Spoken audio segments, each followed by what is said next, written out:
একটা প্রশ্ন করি, একটা চরিত্র কি একজন অভিনেত্রীর আসল পরিচয় হয়ে যেতে পারে? বাংলা টেলিভিশনে এমন উদাহরণ খুব কম আছে, কিন্তু বোঝে না সে বোঝে না আর পাখি ঠিক সেটাই করে দেখিয়েছিল।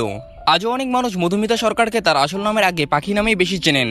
কিন্তু এই সাফল্য কি একদিনে এসেছিল, নাকি এর পেছনে ছিল দীর্ঘ পরিশ্রম আর সঠিক সময় পাওয়া একটি বড় সুযোগ? চলুন আজ জানি সেই গল্প। মধুমিতা সরকার জন্মগ্রহণ করেন 26শে অক্টোবর 1992 সালে কলকাতায়।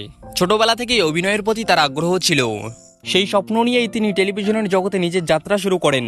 ক্যারিয়ারের শুরুতে তিনি কয়েকটি ধারাবাহিকে অভিনয় করলেও তখনও তিনি ঘরে ঘরে পরিচিত মুখ ছিলেন না।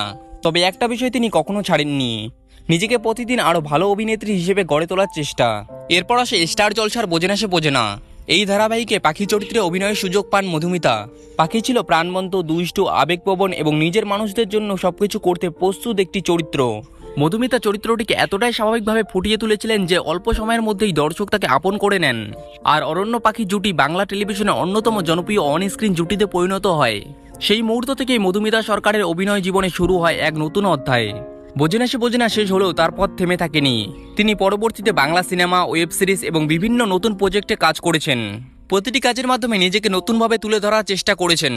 একটি চরিত্রে আটকে না থেকে নিজেকে বারবার নতুনভাবে প্রমাণ করা, হয়তো এটাই একজন শিল্পীর সবচেয়ে বড় পরিচয়।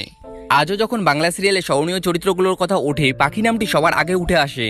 আর সেটাই প্রমাণ করে একটি ভালো চরিত্র শুধু জনপ্রিয়তা দেয় না, একজন অভিনেতার পরিচয়ও বদলে দিতে পারে। আপনার কাছে মধুমিতা সরকারের কোন চরিত্রটি সবচেয়ে প্রিয়, কমেন্টে অবশ্যই জানাবেন।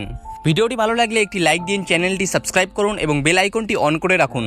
আবার দেখা হবে কোনো নতুন ভিডিওতে। ততক্ষণ পর্যন্ত ভালো থাকবেন, সুস্থ থাকবেন। ধন্যবাদ।